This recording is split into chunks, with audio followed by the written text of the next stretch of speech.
Gujarat cabinet विस्तार को लेकर आज शपथ ले सकते हैं 27 मंत्री। नो रिपीट थ्योरी पर बनेगा मंत्रिमंडल। दुष्कर्म मामले में फंसे एलजेपी सांसद प्रिंस पासवान की अग्रिम जमानत याचिका पर दिल्ली में सुनवाई। आज प्रिंस की तरफ से कोर्ट में जमानत याचिका दाखिल। भोजपुर के पूर्व एसपी राकेश दुबे के ठिकानों पर छापेमारी। बालू माफियाओं से साठगांठ के लगे हैं आरोप। पटना में आज डिप्टी मेयर का चुनाव 11 बजे से पटना समाहरणालय के हिंदी भवन में चुनाव जारी।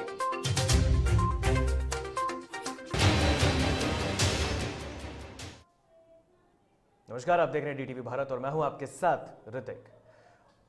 इस वक्त एक बड़ी खबर से आपको रूबरू कराते हैं। पटना से यह बड़ी खबर सामने आ रही है। पीएम मोदी के जन्मदिन पर कल महा वैक्सीन अभियान है।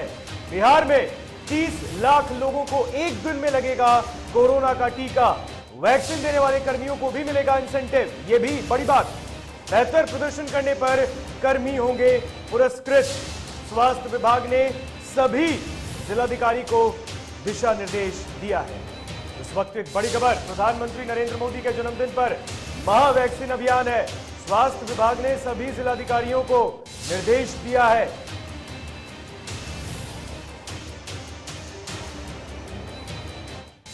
इस वक्त की बड़ी खबर पटना से। प्रधानमंत्री नरेंद्र मोदी के जन्मदिन पर महा वैक्सीन का शुभारंभ। बिहार में 30 लाख लोगों को लगेगा कोरोना का टीका। बड़ी खबर। वैक्सीन देने वाले कर्मियों को इंसेंटिव भी मिलेगा। स्वास्थ्य विभाग ने सभी जिलाधिकारियों को निर्देश दिया है। बेहतर प्रदर्शन करने पर कर्मियों को पुरस्कार भी दिया जाएगा, यानी कि कर्मी भी पुरस्कृत होंगे। स्वास्थ्य विभाग ने सभी डीएम को दिया है निर्देश। बड़ी खबर। प्रधानमंत्री मोदी के जन्मदिन पर कल महा वैक्सीन अभियान है।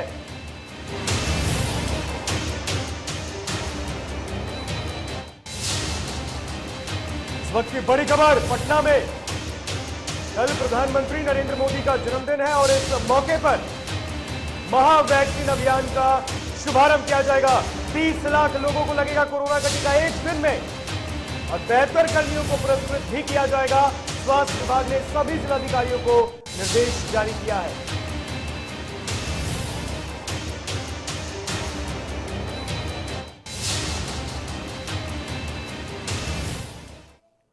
गुजरात में नेतृत्व बदलाव के बाद बुधवार को कैबिनेट विस्तार होना था, लेकिन कुछ कारणों के चलते कार्यक्रम टल गया। अब खबर है कि दोपहर 1:30 बजे शपथ ग्रहण समारोह आयोजित हो सकता है, जिसमें 27 मंत्री शपथ ले सकते हैं। उम्मीद जताई जा रही है कि नए मुख्यमंत्री भूपेंद्र पटेल की कैबिनेट में किसी भी पुराने मंत्री को दोहराया नहीं जाएगा, यानी कि सभी नए चेहरे होंगे। कहा जा रहा है कि इससे पहले कई पूर्व मंत्रियों के विरोध के चलते कार्यक्रम टल गया था। नए कैबिनेट में जगह नहीं मिलने की खबर के बाद पुराने मंत्रियों ने विरोध के सुर उठाए हैं। दरअसल नए मुख्यमंत्री भूपेंद्र पटेल पूरे मंत्रिमंडल में बदलाव चाहते हैं और इसको लेकर गुजरात बीजेपी में तनातनी तेज हो गई है। बड़ी खबर यह है कि मंत्रिमंडल में नए चेहरों को प्राथमिकता दी जाएगी। महिलाओं की संख्या भी बढ़ाई जा सकती है। जातीय समीकरण को बिठाने के साथ साफ सुथरी छवि के नेताओं को तवज्जो देने का प्लान है। तो आज गुजरात कैबिनेट का विस्तार हो सकता है। शपथ ले सकते हैं 27 मंत्री, इस पर शपथ ले सकते हैं। और आपको बता दें, गुजरात के नए मुख्यमंत्री भूपेंद्र पटेल चाहते हैं कि इस मंत्रिमंडल में नए मंत्रियों को जगह दी जाए। और इस पर अधिक जानकारी के लिए हमारे साथ संपादक राजेश जी फोन लाइन पे जुड़ चुके हैं। राजेश जी, नए मंत्रिमंडल का विस्तार होने वाला है और इसको लेकर गुजरात बीजेपी में टनाटनी भी है। रूप से भारतीय जनता पार्टी के लिए आप कह सकते हैं कि आप सही संकेत तो नहीं कह सकते हैं। जिस तरह से रूपानी को हटाया गया, उसके बाद नए मुख्यमंत्री को लाया गया। अब नए मुख्यमंत्री अपने तरीके से नए मंत्रिमंडल का विस्तार करना चाहते हैं और उनकी इच्छा ये है कि जो पुराने तमाम मंत्रिमंडल में, जो रूपानी के मंत्रिमंडल में शामिल थे, उन्हें बाहर किया जाए और फिर वो अपने मनमाफिक मंत्रिमंडल का विस्तार करें। इसको लेकर आपको बता दें कि कल जो रूपानी के साथ जो काम करने वाले मंत्रीगण थे, उन लोग रूपानी से मिले भी थे और उन्होंने कहा कि ये सही नहीं है। तो कुल मिला के जो खेमेबाजी का जो दौर है भारतीय जनता पार्टी के अंदर शुरू हो गया है। आपको याद होगा कि पिछले दिनों जब अमित शाह वहां पे थे, उस दौरान भी उन्होंने कहा था कि अब नए सिरे से काम किया जाएगा। दरअसल ये पूरी कवायद है जो गुजरात विधानसभा चुनाव होने से वक्त काफी कम है, उसको लेकर भारतीय जनता पार्टी चाहती है कि यहाँ पर एक बेहतर सरकार दी जाए और एक ऐसे नेता को लाया जाए जिसको वोट बैंक उछाला जाए जी को बनाया गया मुख्यमंत्री। दरअसल वहां पर गुजरात की राजनीति में अहम रोल है और वैसे कि इस बात को गुजरात में पहली बार अगर आप देखेंगे भारतीय जनता पार्टी की सरकार जो बनी है, नए मुख्यमंत्री को जो बनाया गया है। एक सवाल है राजेश जी, गुजरात विधानसभा के जो अध्यक्ष हैं राजेंद्र त्रिवेदी, उन्होंने अपने पद से इस्तीफा दे दिया है और ये कयास लगाए जा रहे हैं कि वो भी भूपेंद्र पटेल के मंत्रिमंडल में शामिल हो सकते हैं। बिल्कुल, ये भूपेंद्र पटेल अपने तरीके से चाह रहे हैं कि जो कद्दावर नेता हैं उन्हें अपने खेमे में डाला जाए ताकि मंत्रिमंडल को चलाना आसान हो जाए और जो विरोधी खेमा है उनको कमजोर किया जाए। दरअसल जो पटेल का जो भूपेश पटेल का जो कहना है, उन्होंने कहा कि जब नई सरकार होगी, हालांकि उनका कोई गलत नहीं कहना है, हर कोई भी अगर मुख्यमंत्री चाहता है तो अपने लोगों के साथ काम करना चाहता है ताकि मंत्रिमंडल के जरिए एक बेहतर काम किया जाए, खींचतान की स्थिति न बने। लेकिन इस पूरे स्थिति को अगर देखा जाए तो भारतीय जनता पार्टी के लिए एक बेहतर समय आप नहीं कर सकते हैं, क्योंकि आपको याद होगा पिछले विधानसभा चुनाव में भारतीय जनता पार्टी को नुकसान हुआ था। हालांकि सरकार बनाने में बीजेपी जरूर कामयाब हो गई थी, लेकिन अगर इस तरह के जो लड़ाई झगड़े अगर बाहर आए, सियासी दांवपेच अगर देखने को मिला, तो जो मुख्य विपक्षी पार्टी है कांग्रेस और अन्य पार्टियां हैं, वो भारतीय जनता पार्टी में भारी पड़ेगी और इसे एक बड़ा मुद्दा बना सकती है। तो क्या राजेश जी इस नए मंत्रिमंडल में युवाओं को भी चेहरा मिलेगा? बिल्कुल, बीजेपी की पूरी कोशिश है कि युवाओं और खासकर महिलाओं को तवज्जो दिया जाए ताकि जो चुनाव के दौरान है जो नई ऊर्जा के साथ विपक्षी पार्टियों का सामना किया जाए और एक नया संदेश दिया जाए। आप देखेंगे जहां भी विधानसभा का चुनाव होता रहा है वहां पर भारतीय जनता पार्टी युवाओं को खासा तवज्जो देती है, महिलाओं को खासा तवज्जो देती है। और गुजरात एक ऐसा प्रदेश है, आप कह सकते हैं कि सीधे सीधे वहां की प्रतिष्ठा प्रधानमंत्री से जुड़ी हुई है। प्रधानमंत्री वहीं के हैं, अमित शाह वहीं के हैं, तो बीजेपी के दो कद्दावर चेहरे हैं, दोनों गुजरात से आते हैं और गुजरात अगर बीजेपी के हाथ से निकलती है तो सीधे सीधे आप मानिए कि नरेंद्र मोदी और अमित शाह की छवि और कह सकते हैं प्रतिष्ठा पर एक बड़ा आंच आएगा। वैसे स्थिति में बीजेपी किसी कीमत पे नहीं चाहती है कि गुजरात उनके हाथ से निकले और वहां की जो वर्तमान विधानसभा की जो सीट है उसमें बीजेपी का आंकड़ा कम हो। तो ये एक पूरी कोशिश की जा रही है। अब उम्मीद है कि जो नया मंत्रिमंडल बनेगा उसमें नए चेहरे शामिल होंगे और उसके बाद इस नए मंत्रिमंडल के साथ बीजेपी क्या अपने जो विधानसभा चुनाव आने वाला है उसमें अपनी कुर्सी बचाने में कामयाब होती है, अपनी सत्ता बचाने में कामयाब होती है, ये देखना दिलचस्प होगा। डायरेक्ट आप कह सकते हैं प्रधानमंत्री और अमित शाह गुजरात की मॉनिटरिंग कर रहे हैं। राजेश जी बिल्कुल बिल्कुल। तमाम जानकारी के लिए बहुत बहुत शुक्रिया राजेश जी, हमारे साथ संपादक जुड़े हुए थे और तमाम जानकारी इस खबर पर दे रहे थे। तो आज गुजरात कैबिनेट का विस्तार हो रहा है, दोपहर 1:30 बजे शपथ ग्रहण समारोह है, 27 नए मंत्रियों को जगह मिलेगी। चलिए बढ़ते हैं खबरों में आगे। दुष्कर्म मामले में फंसे एलजेपी के सांसद प्रिंस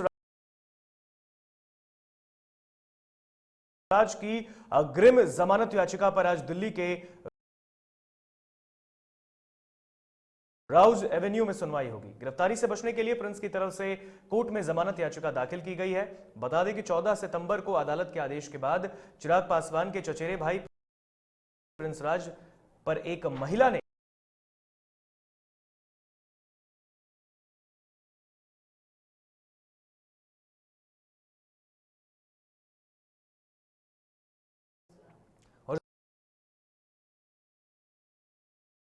उस पर अधिक जानकारी के लिए हमारे साथ फोन लाइन पर अभिषेक जुड़ चुके हैं। अभिषेक, प्रिंस राज की मुश्किलें तो बढ़ ही रही हैं, साथ ही साथ चिराग को भी मुश्किलों का सामना करना पड़ सकता है।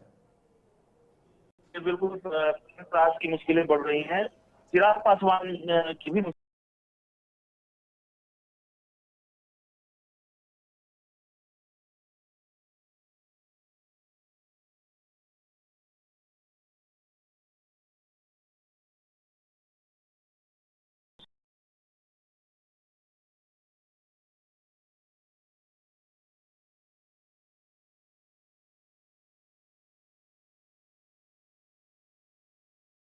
जाहिर तौर पर जिस तरह से उन्होंने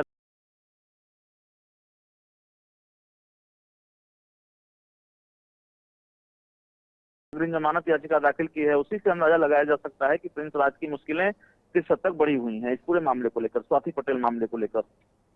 बिल्कुल अभिषेक, स्वाति पटेल मामले को लेकर मुश्किलें तो बड़ी हैं, लेकिन चिराग पासवान का यह भी कहना है कि इस पूरे मामले की बात मुझे पता चली थी, उसके बाद मैंने एक प्रेस कॉन्फ्रेंस भी किया, हालांकि अब उसे पार्टी से निकाल दिया गया है। ऐसे में उसके साथ जो भी कार्रवाई हो रही है वो होनी चाहिए। जी बिल्कुल, चिराग पासवान ने एक बार नहीं कई बार ये बात कही है। चिराग पासवान ने बहुत स्पष्ट कहा है कि मैंने दोनों को ये सलाह दी थी, जब ये मामला मेरे सामने आया तो मैंने दोनों को ये सलाह दी थी कि आप कानूनी रास्ता अख्तियार करें, आप थाने में जाएं, और फिर दोनों को जो रास्ता अख्तियार करना था दोनों ने किया। इसमें कहीं से भी मेरी कोई भूमिका नहीं है, चिराग पासवान ये कहते रहे हैं। बिल्कुल बिल्कुल अभिषेक, तमाम जानकारी के लिए बहुत बहुत शुक्रिया आपका। अभिषेक हमारे साथ जुड़ के तमाम जानकारी इस खबर पर साझा कर रहे थे। तो प्रिंस राज की मुश्किलें बढ़ती दिख रही है। जमानत याचिका पर दिल्ली में आज सुनवाई है और इसको लेकर आज दिल्ली में सुनवाई होगी। चलिए बढ़ते हैं खबरों में आगे। भोजपुर के पूर्व एसपी राकेश दुबे के 4 ठिकानों पर बिहार के आर्थिक अपराध इकाई की टीम छापेमारी कर रही है। यह छापेमारी पटना के एसके पुरी और झारखंड में 2 स्थानों पर चल रही है।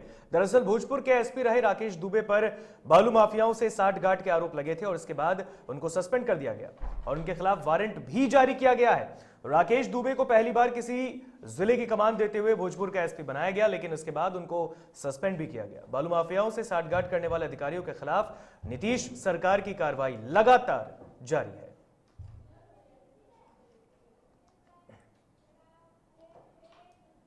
खबरों में रुकेंगे यहां पे एक छोटे से ब्रेक के लिए। ब्रेक के बाद जल्द हाजिर होंगे, कहीं मत जाइएगा।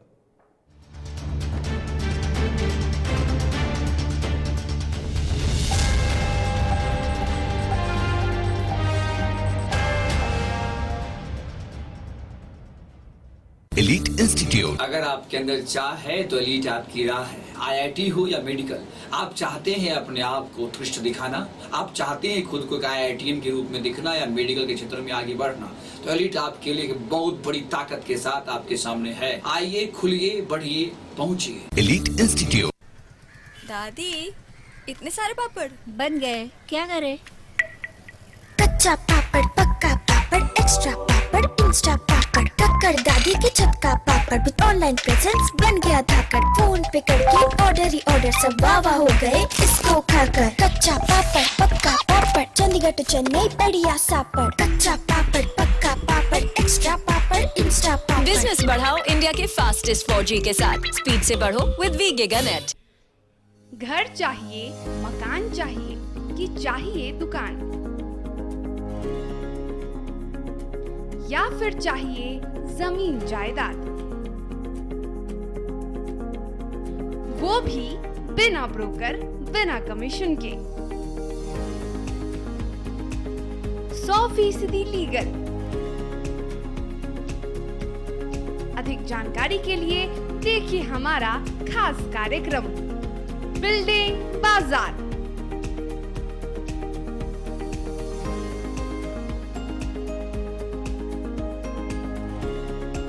Finance expert engineer Madan Gupta के साथ सिर्फ DTV भारत पर, शनिवार और रविवार रात 8:30 बजे।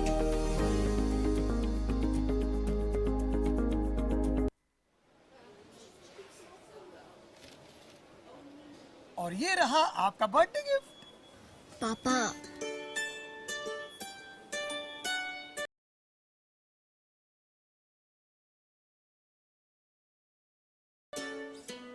बेटा ये कैसा है? ये दुनिया क्यों न समझे, मेरी दुनिया बदल गई।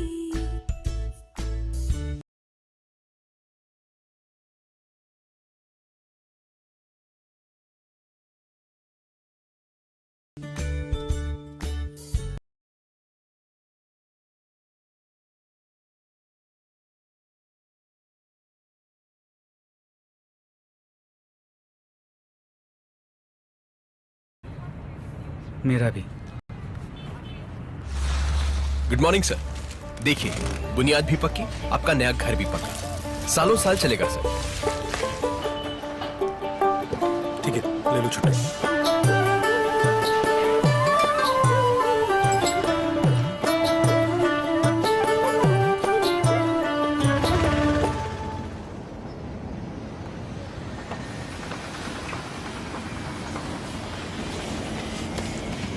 लो हो गया घर पक्का।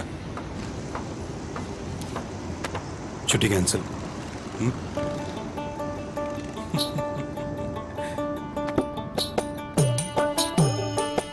सच्ची खुशी वही होती है जिसकी बुनियाद दूसरों की खुशी में हो।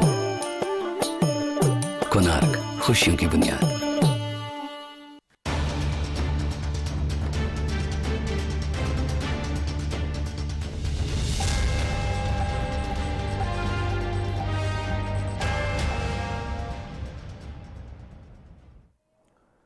ब्रेक के बाद एक बार फिर स्वागत है आपका डीटीवी भारत में। बढ़ते हैं खबरों में आगे। मनरेगा से जुड़ी एक अच्छी खबर सामने आई है। बिहार में मनरेगा की मजदूरों की मजदूरी जल्द बढ़ सकती है। ग्रामीण विकास मंत्री श्रवण कुमार ने बताया कि बिहार सरकार ने मनरेगा की मजदूरी बढ़ाने के लिए केंद्र सरकार को कहा है। माननीय मंत्री आदरणीय गिरिराज सिंह जी जो ग्रामीण विकास मंत्री हैं उनसे और भारत सरकार में जो राज्य मंत्री हैं उनसे भी मैं मिला हूं और लिखित तौर पर आवेदन दिया हूं राज्य सरकार के तरफ से कि मनरेगा के मजदूरों की मजदूरी बढ़नी चाहिए। कम से कम 250 रुपया प्रतिदिन होनी चाहिए, जो 198 रुपया मात्र मनरेगा के मजदूरों को मिलता है। पटना नगर निगम के डिप्टी मेयर का चुनाव आज कलेक्ट्रेट के हिंदी भवन सभागार में होगा। इसके लिए 11 बजे से बैठक बुलाई गई और 12 बजे तक ही पार्षदों को प्रवेश मिलेगा। चुनाव के लिए जिला प्रशासन ने सुरक्षा के पुख्ता इंतजाम किए। सूत्रों से मिली जानकारी के मुताबिक मेयर सीता साहू के गुट से वार्ड 22C की पार्षद रजनी देवी को उम्मीदवार बनाया जाएगा और हालांकि अभी तक इसकी आधिकारिक घोषणा नहीं की गई है। बताया जा रहा है कि पार्षदों को एकजुट रखने के लिए उम्मीदवार के नाम की घोषणा चुनाव के दौरान ही होगी।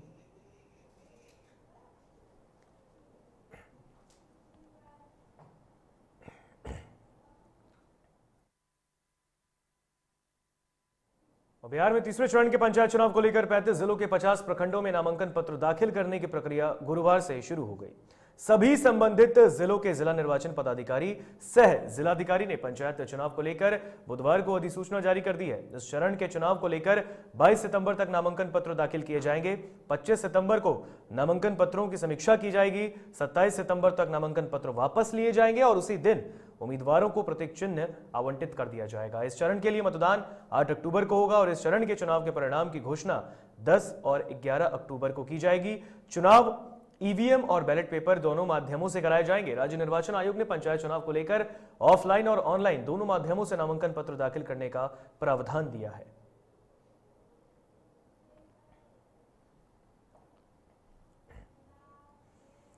बक्सर के मशहूर चिकित्सक विनोद सिंह की गाड़ी से 3 बोतल विदेशी शराब बरामद किया गया। हालांकि जिस वक्त यह कार्रवाई हुई उस वक्त गाड़ी में डॉक्टर मौजूद नहीं थे। दरअसल उत्तर प्रदेश की तरफ से चिकित्सक की गाड़ी लेकर उनका चालक आ रहा था और इसी दौरान वीर कुंवर सिंह सेतु के पास बने उत्पाद विभाग के चेक पोस्ट पर टीम ने गाड़ी की तलाशी ली और टीम ने 3 बोतल विदेशी शराब बरामद किया है। इसके बाद गाड़ी में मौजूद चालक को भी टीम ने गिरफ्तार किया। गाड़ी के चालक सुरेश पासवान से जब इस बारे में पूछा गया तो उसने स्वीकार किया कि वह उत्तर प्रदेश से शराब खरीद कर ला रहा था और उसने बताया कि यह गाड़ी डॉक्टर विनोद सिंह की है और यह शराब उनके बेटे ने मंगवाई। तो बता दें आपको कि डॉक्टर की गाड़ी से शराब बरामद किया गया है। उत्तर प्रदेश से बिहार ये गाड़ी आ रही थी, यानी कि उत्तर प्रदेश से बक्सर आने के क्रम में वीर कुंवर सिंह सेतु के पास उत्पाद विभाग की टीम ने जब जांच पड़ताल की गाड़ी की, जब तफ्तीश की, तब जाकर उसके अंदर से 3 बोतल विदेशी शराब बरामद किए गए हैं। आप तस्वीरों में देख सकते हैं डॉक्टर की गाड़ी से शराब बरामद किया गया है। हालांकि चालक ने यह कबूल किया है कि डॉक्टर के बेटे ने शराब मंगवाई थी।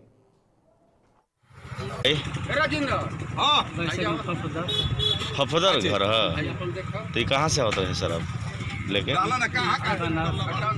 बनारस से? तो ये जानकारी रहे कि तरह शराब बा जानबूझ के ले उतर? हाँ, एक इको स्पोर्ट कार पकड़ाई है जिसमें 750 ml के ब्लेंडर प्राइड के 3 बोतलें के साथ एक चालक सुरेश पासवान गिरफ्तार हुआ है। वहाँ उपस्थित हमारे सब इंस्पेक्टर अवर निरीक्षक प्रहार बल रंजीव कुमार झा एवं प्रीति कुमारी और वहाँ जो चेक पोस्ट पे प्रतिनियुक्त गृह रक्षक है, हमेशा वहाँ चेक पोस्ट पर जांच की जाती है। उसी जांच के क्रम में ये गाड़ी और ये चालक शराब सही धरा है। इस पर अधिक जानकारी के लिए हमारे साथ बक्सर से संवाददाता सुमित फोन लाइन पे जुड़ चुके हैं। सुमित, चिकित्सक की गाड़ी में 3 बोतल विदेशी शराब बरामद किए गए हैं। जी, आपको बता दें कि कल शाम का ये मामला बताया जा रहा है, जहां बक्सर के चिकित्सक के गाड़ी में जो है वो 3 बोतल विदेशी शराब बरामद की गई है। आपको बताते चले कि जो डॉक्टर है, डॉक्टर विनोद सिंह, उनकी गाड़ी जो है वो उनका ड्राइवर लेकर के बनारस से आ रहा था, जिसमें कि डिक्की में 3 बोतल विदेशी शराब थी। जहां पर वीर कुंवर सिंह सेतु का जो उत्पाद विभाग का जो चेक पोस्ट है, वहां पर चेकिंग के दौरान उसे पकड़ा गया है। इस मामले में ड्राइवर की जो है वो गिरफ्तारी हो चुकी है और गाड़ी को जब्त करके आगे की प्रक्रिया पुलिस के द्वारा की जा रही है। बिल्कुल, आगे की प्रक्रिया की जा रही है। हालांकि इस मामले में चिकित्सक का क्या कुछ कहना है, क्या आपकी बात हुई उनसे? अभी तक कोई भी बयान सामने नहीं आया है। चिकित्सक जो है अभी मीडिया के समक्ष आकर के अपनी कोई भी बात नहीं रख पाए हैं। हमारी पूरी कोशिश है कि चिकित्सक से किसी भी तरह से बात किया जाए और उनसे जाना जाए कि आखिर मामला क्या है। वही ड्राइवर द्वारा ये बताया गया कि ये जो शराब है वो चिकित्सक के बेटे के लिए वो लेकर के आ रहे थे, तो इसमें कहीं ना कहीं उनके बेटे का भी एक अहम रोल बताया जा रहा है। बिल्कुल बिल्कुल बिल्कुल सुमित, तमाम जानकारी के लिए बहुत बहुत शुक्रिया आपका। तो सुमित हमें अधिक जानकारी दे रहे थे बक्सर से। तो चालक को पुलिस ने गिरफ्तार कर लिया है, डॉक्टर की गाड़ी से शराब बरामद किया गया है।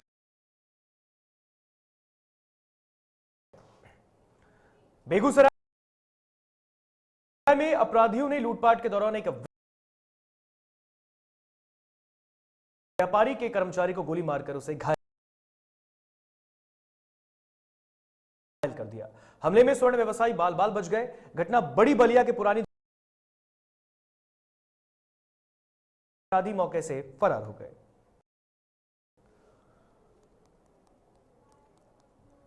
दुकान बंद करके मेरे बाया हाथ में झोला था दुकान का, जिसमें पैसा, सोना, चांदी जो भी, हम डेली उसको लेके चलते हैं उनके घर पर। सब बिली बाबू हम सब साथ थे। उसके बाद जो है जब गली में पहुंचे, दुर्गा स्थान के गली में जाने के लिए गए, एक सैलून का दुकान है, वहीं जो है एक रैंडम पीछे से मोटरसाइकिल से 3 आदमी था, समझे ना, 3 आदमी था और हमको बोला ए रुको, हम कहा ऐसे क्यों रुको, बस वो हमको गोली चला। बेगूसराय के बलिया में चोरों ने 6 दुकानों का शटर काटकर लाखों रुपए के सामान की चोरी कर ली, जिसमें किराना सामान सहित इलेक्ट्रॉनिक और कपड़े शामिल हैं। मौके से लोगों ने शराब की खाली बोतलें भी बरामद की हैं। जाते जाते चोरों ने सीसीटीवी कैमरे को भी क्षतिग्रस्त कर दिया और आक्रोशित लोगों ने बलिया बाजार मुख्य पथ को जाम कर दिया है। पुलिस ने लोगों को समझाकर जाम खत्म करवाया, साथ ही जल्द चोरों की गिरफ्तारी का भी आश्वासन दिया है। बलिया बाजार के 6 दुकान में शटर तोड़ने का और शटर चोरी करने का प्रयास हुआ है। चोरी भी हुई है। एक बहुत बड़ा तेल का गोदाम है, तेल चावल का, उसमें चोरी हुई है। सारा दुकान का एक एक रूम का ताला तोड़ के बहुत सारा माल, पिकअप वैन देखा गया है, पिकअप वैन पे सामान लोड किया गया है और उससे लोड करके ले गया है। मेरे कपड़े दुकान में चोरी हुई है, जो गली में है, बैजू बाबू गली में, उसमें 3 दुकान का शटर तोड़ने का प्रयास हुआ है, जिसमें एक का शटर टूट गया है। सारे कैमरे को लोग तोड़ने का प्रयास करके चोरी किए हैं। पूरा भयंकर चोरी, बलिया में अपराध बहुत ज्यादा बढ़ गया। वैशाली जिले के मैनार थाना क्षेत्र के करनौती गांव में कोचिंग करने के लिए घर से निकली एक 14 वर्षीय छात्रा का शव बरामद किया गया। घटना के बाद मौके पर लोगों की भारी भीड़ इकट्ठा हुई। पुलिस ने शव को पोस्टमार्टम के लिए हाजीपुर सदर अस्पताल भेजा है। जानकारी के मुताबिक मृतका सुबह घर से कोचिंग के लिए निकली और जब घर वापस नहीं आई तो परिजनों ने गुमशुदगी की रिपोर्ट दर्ज कराई। मृतका के पिता उमाशंकर ठाकुर का कहना है कि जिस हाल में उनकी पुत्री का शव मिला है उससे किसी अनहोनी की आशंका व्यक्त की जा रही है। फिलहाल पुलिस पूरे मामले की जांच कर रही है। कल सुबह कोचिंग के लिए निकली थी और कोचिंग वहाँ नहीं पहुँची। प्राय 5:30 बजे से पहुँच तक जाती थी, लेकिन जब वो नहीं पहुँची तो घर के लोगों ने तो सोचा कि कोचिंग पहुँच चुकी है, परंतु 10 बजे जब फ़ोन किया गया वापस लौटने के समय नहीं लौटी तो कॉल किया गया। उस समय से छानबीन शुरू हुई। सबसे पहले हमने छानबीन करने के दौरान पुलिस को इन्फॉर्म किया और आज सुबह डेड बॉडी 10 बजे के करीब में हुआ और शरीर पर के कपड़े तंग हालत में। खगड़िया से आ रही है, जहां गंगा स्नान के दौरान 2 सहेलियों की डूबने से मौत हो गई। इस हादसे के बाद दोनों परिवार में कोहराम मच गया है। 2 सहेलियों के डूबने का यह हादसा भरतखंड सहायक थाना क्षेत्र का है। मिली जानकारी के मुताबिक भरतखंड गांव की 12 साल की सोनाली और लुंगी चक की 13 साल की सोनाली गंगा स्नान के लिए एक साथ गई थी। नहाने के दौरान एक सहेली गहरे पानी में जाने लगी, जिसके बाद दूसरी सहेली उसे बचाने की कोशिश की। दोनों पानी में ही समा गई, जिससे दोनों की मौत हो गई। तैराक ने गंगा में कूदकर दोनों का शव जो है वो बाहर निकाल लिया है।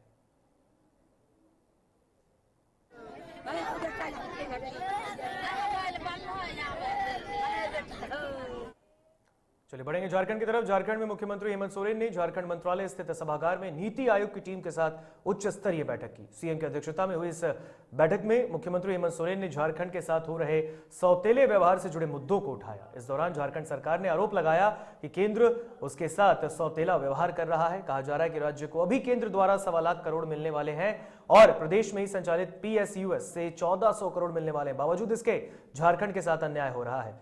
साथ ही यह भी कहा गया कि केंद्र फिर डीवीसी को बकाया भुगतान के लिए 1100 करोड़ रुपए काटने की तैयारी में है।